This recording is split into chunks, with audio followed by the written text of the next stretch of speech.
ओम नमो भगवते वासुदेवाय. सार्थ सुबोध ज्ञानेश्वरी. लेखन व वाचन सौ मनीषा भास्कर अभ्यंकर, महाराष्ट्र, मिरज 416410. अध्याय 13वा. क्षेत्र क्षेत्रज्ञ योग. ज्ञानलक्षण भाग 5. अहिंसा भाग 1. पूर्वमीमांसेने सांगितलेली अहिंसा.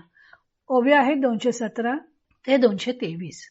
ज्ञानदेव आता अहिंसा या ज्ञानलक्षणाचं स्पष्टीकरण करत आहेत. तरी अहिंसा बहुती परी, बोलिली असे अवधारी, आपुलाली या मतांतरी निरूपिली.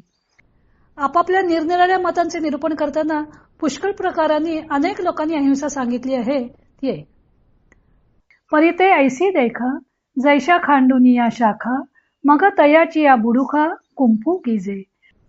परंतु त्यांनी सांगितलेली ही अहिंसा ही जशा वृक्षाच्या फांद्या तोडून मग त्या शाखांनी वृक्षाच्या बुडाशी त्या वृक्षाच्या रक्षणार्थ कुंपण करावे तशी आहे. का बाहू तोडोनी पचविजे, मग भुकेची पीडा राखिजे, नाना देऊळ मोडोनी कीजे पवळी देवा. किंवा हात तोडून तो विकावा व जे पैसे मिळतील त्यांनी भुकेची पीडा शांत करावी, अथवा देऊळ मोडून देवाच्या रक्षणाकरता देवळाच्या सामानानेच आवाराची भिंत बांधावी. तैसी हिंसाची करुणी अहिंसा, निफजविजे हा ऐसा, पै पूर्व मीमांसा निर्णय केला. त्याप्रमाणे हिंसाच करून अहिंसा उत्पन्न करावी असा हा निर्णय पूर्वमीमांसेने केला आहे. जे अवृष्टीचेनी उपद्रवे, गादले विश्व आघवे, म्हणून पर्जन्येष्टी करावे नाना याग. पाऊस न पडल्यामुळे अतिशय पीडा होऊन त्यामुळे सर्व प्राणी जर्जर झाले, म्हणजे त्यावर उपाय म्हणून पाऊस पाडणारे पर्जन्येष्टी यज्ञ करावेत. तवतीये इष्टीची या बुडी, पशु हिंसा रोकडी, मग अहिंसेची थडी केवी दिसे. तर प्राण्यांच्या बचावाकरता करावयाच्या यज्ञामध्ये आरंभित जनावरांचे प्रत्यक्षपणेच प्राण घेतले जातात. अशा स्थितीत अहिंसेचे पलीकडचे तीर दिसणार तरी कसे. पेरीजे नुसधी हिंसा, तेथ उगवेल काय अहिंसा, परी नवल बापा दिवसा या याज्ञिकांचा. नुसती हिंसा पेरली असता तेथे अहिंसा उगवेल का, तर नाही. परंतु याज्ञिकांचे धाडस आश्चर्यकारक आहे. भगवंतांनी ज्ञानलक्षणांची नुसती यादी सादर केली. ज्ञानदेव त्यांचे स्पष्टीकरण करत आहेत. त्यातील अहिंसा पदाचे व्याख्यान त्यांनी 217 ते 337 अशा 120 ओव्यामध्ये केलेले आहे. त्यात त्यांनी अहिंसेबद्दलची विविध मतमतांतरे सांगून नंतर आपले मत प्रतिपादन केलेले आहे. त्यातील पूर्वमीमांसेचे मत त्यांनी आधी स्पष्ट केलेले आहे. कर्म हा पूर्वमीमांसेचा विषय आहे आणि कर्म म्हणजे यज्ञकर्म.